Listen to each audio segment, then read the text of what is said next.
Suatu hari, Baginda Raja mengundang Abu Nawas untuk datang ke istananya. Ia ingin sekali menguji kecerdasannya dengan memberinya tugas yang cukup sulit. "Wahai Abu Nawas, aku ada tantangan untukmu. Kalau kamu bisa mengerjakannya, aku akan memberimu hadiah. Tapi kalau gagal, biasa kamu akan dihukum," tutur Baginda Raja. "Siap Paduka Yang Mulia, apa tantangannya?" sahut Abu Nawas. "Begini tantangannya, belikan aku keledai yang paling tampan dan rupawan," perintah Baginda Raja. "Oh, cuma itu. Lalu hadiah apa yang akan aku dapatkan bila berhasil mewujudkannya? Dan hukuman apa yang akan aku terima bila gagal melakukannya, Paduka?" tanya Abu Nawas. "Bila kamu berhasil, keledainya aku berikan kepadamu. Tapi bila kamu gagal, kamu harus memandikan kuda-kuda istana selama 6 bulan penuh." "Tapi saya tidak punya uang, Paduka, karena keledai tampan harganya sangat mahal," ujar Abu Nawas. "Memangnya berapa uang yang kau butuhkan?" tanya Baginda Raja. "1.000 dinar saya rasa cukup, Paduka," jawab Abu Nawas. Maka setelah Baginda Raja memberikan uangnya, Abu Nawas segera pergi ke pasar untuk mencari keledai yang paling tampan. Namun saat di tengah perjalanan, terbesit ide konyol di benak Abu Nawas. Bukannya melanjutkan perjalanan ke pasar, ia malah memilih pulang ke rumahnya. Kemudian Abu Nawas mengambil keledai miliknya dan dibawanya ke istana. Melihat keledainya jelek dan kurus, Baginda Raja menjadi emosi. Abu Nawas, yang saya minta keledai tampan dan rupawan. Mengapa kau bawa keledai ini?" tanya Baginda Raja. Dengan entengnya Abu Nawas menjawab, "Jadi begini Paduka Yang Mulia, semua keledai di pasar itu sangat tampan dan rupawan. Saya takut jika saya membawa keledai yang terlalu tampan, orang-orang akan berpikir bahwa ketampanan keledai itu melebihi ketampanan Paduka Yang Mulia."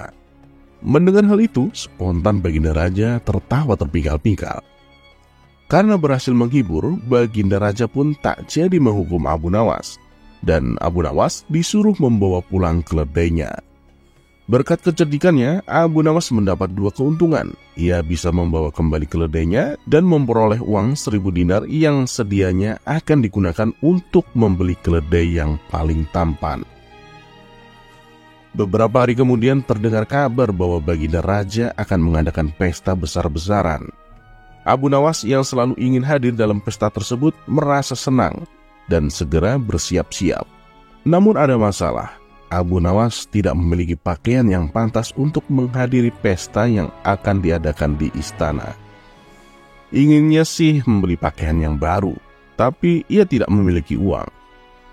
Di dalam keputusasaannya muncul sebuah ide kreatif pada diri Abu Nawas. Ia mengambil selembar kain yang telah lama ia simpan.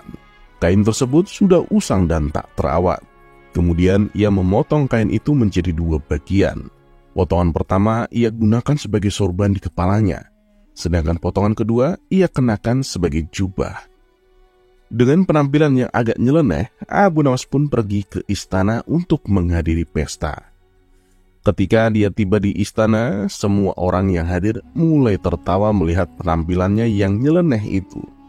Mereka tidak percaya bahwa Abu Nawas berani datang dengan penampilan seperti itu di depan raja. Baginda Raja sendiri juga ikut tertawa terpinggal-pinggal. Sementara Abu Nawas justru menjadi heran karena ia merasa tidak ada yang lucu dengan penampilannya. Ia bahkan penuh percaya diri dengan jubah dan sorban yang dikenakannya itu. Tapi ternyata malah mengundang gelak tawa. Hal ini membuat Abu Nawas sangat dongkol. Adapun Baginda Raja melihat sesuatu yang lain dalam tindakan Abu Nawas ini. Dia tahu bahwa Abu Nawas adalah seorang yang cerdas dan berbakat dalam membuat puisi dan lelucon. "Wahai Abu Nawas, kau telah menghibur kami semua hari ini. Kami sangat senang dengan penampilanmu yang unik ini. Tolong ceritakan kepada kami tentang kisah-kisah lucu yang akan membuat kami tertawa," pinta Baginda Raja. Tentu saja permintaan Baginda Raja tak bisa Abu Nawas penuhi. Bagaimana mungkin dalam keadaan dongkol Abu Nawas akan menceritakan kisah-kisah lucu? Namun kalau ia tidak menuruti permintaan raja, ia khawatir akan dihukum. Kemudian dengan ketus Abu Nawas berkata, "Tentu Paduka yang mulia, tetapi semua cerita lelucon hamba hanya bisa dimengerti oleh orang-orang yang bijak. Jika hamba menceritakan lelucon ini di depan semua orang, mereka mungkin tidak akan mengerti Paduka," ujar Abu Nawas. Mendengar hal itu, Baginda Raja dan semua tamu undangan tertawa lebih keras lagi. Inilah cara Abu Nawas untuk menghindari memberikan cerita lucu yang tak mungkin ia lakukan karena suasana hati yang sedang emosi. Baginda Raja kemudian memberikan hadiah sebagai penghargaan atas hiburannya.